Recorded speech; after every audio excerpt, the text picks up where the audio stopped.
ترەیلەرێکی نوێ GTA 6 گەیشت پێم وایە پری ئۆردەری لەگەڵە هێشتا هیچم لێ نەبینیوە یەکەم چرکێ سەیری دەکەم بارەس پێ بکەن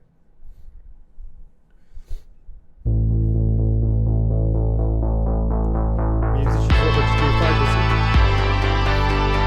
ئەی لۆگۆ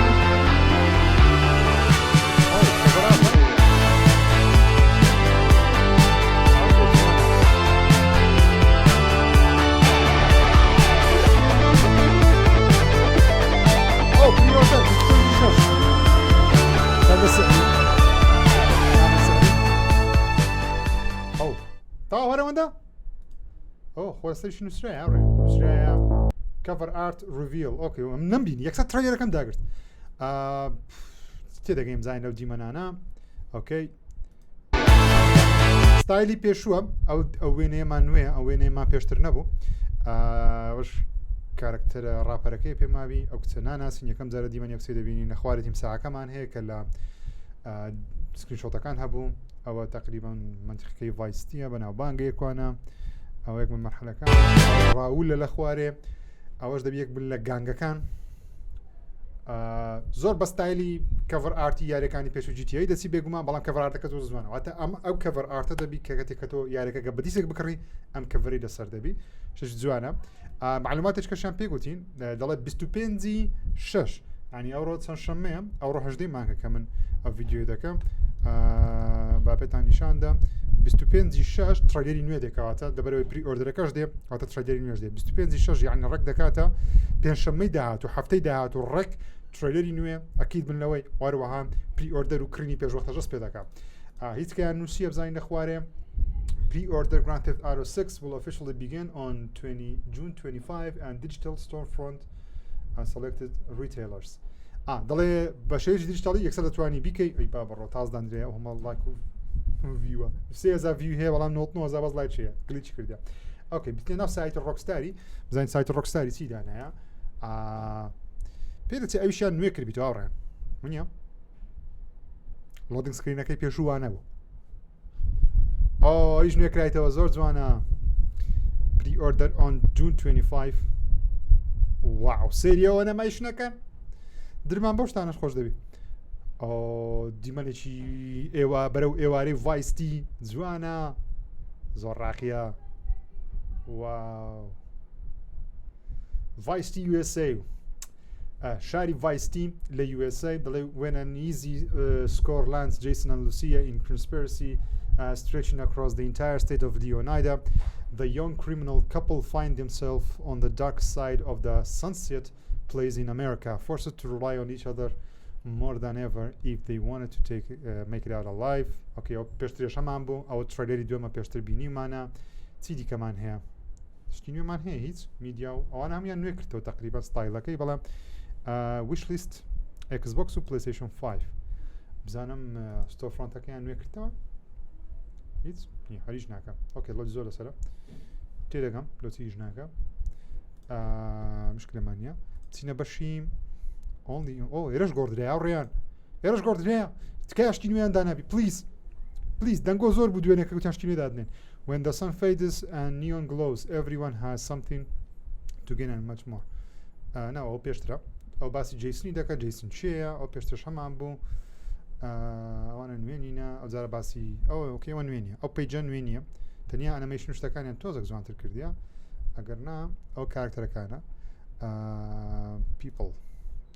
explore all places only in Leonida trailers and media okay باشی میدیامان دەوێت بەگشتی کوردستانی ناو هەمووی featured download trailer and okay ئەو میدیایەکەیە okay ئەویان زیاد کردیە بەڵام ئەو دووەمان پێشتری هەبووە سکرین شۆتەکان ئۆکێ ئەوە نوێیە ئەوە دیمەنێکی نوێمان هەیە جیسن و لوسیاوی نوێ کەڤەر ئارتشمان هەیە بە ستایلێکی نوێ ئێستا ئەوش وەردەگرین جارێ بابزانین ئەو دیمەنەمان کووە ئەو نوێکەیە ئۆکەی ستایلەکە ژێ دەتوانین بیگۆڕی جوانە بەجددی کەڤەرارتێکی زۆر جوانە لەبەر چه جوانە لەبەرەوەی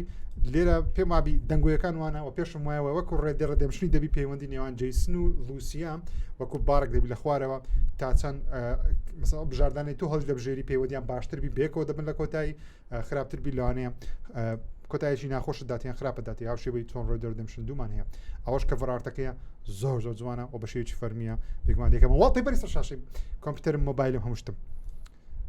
واو ئەوش پۆترێتەکەیە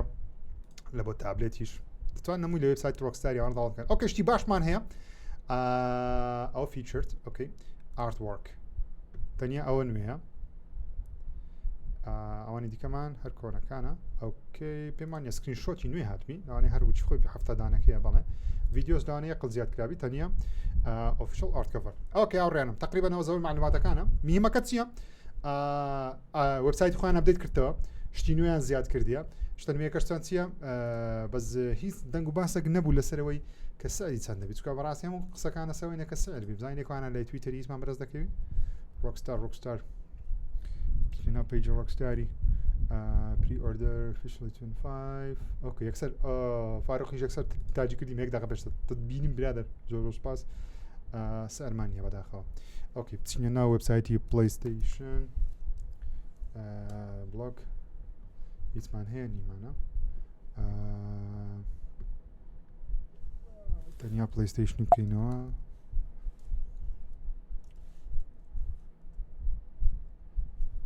PlayStation Store ليرة بنسين Grand Theft Auto where is it okay update نكرياتو تانيا نشري announce it بمانية لسر Xbox Storage Xbox Store زام لبيه نوك سعرك اشتاكا بيا من نم تاوكو نتشي منا سوشال ميديا بطاواتي دمي بزام بيشوي بطاواتي بناوكم زام ليرة هيز دبين موا لا ستوري واش بنسين Grand Theft Auto ليرش اتوش لسته اوكي جاري دان لنا السعر بس بما بسعركي پێشبینی خۆم $70 دەبی نایکەنە $80 وەڵام هیواداریشم بیکەنە 80 بەڵام يعني عفوا هیواداریشمە لە $70 بینێتەوە نەک $80 بەڵام زانست دەبێ ئۆکێ خۆشەویستانم هیوادارم ڤیدیۆکەتان بەدڵ بی ئەمە نوێترین ئەپدەیتە لەسەر یاری GTA 6 پێنجشەممەی داهاتوو چاوەڕوانی ترەیلەری نوێ بن پری ئۆردەر بن هەموو شتێک بن زۆرمان نەما ئۆکە ڕۆکستار لۆگەشی ئەپدەیت کردەوە جوانە لە سوشال میدیا بزانین ئەپدەیتی کردەوە یەس بە فول مارکتینگ دەستی پێکراوە ڕێنی خۆشەویستم زۆر دڵخۆشم بە فەرمی دەستمان پێکرد GTA 6 لایککە فۆلۆکە شتکە سبسکرایبکە فۆلۆ بکە بابەتی نوێ هەر کاتێک بێن بۆتان بڵاو دەکەمەوە چاوتان ماز دەکەم تا ڤیدیۆ داهاتوو بەخێرتان سپێرم خودەتان لەگەڵ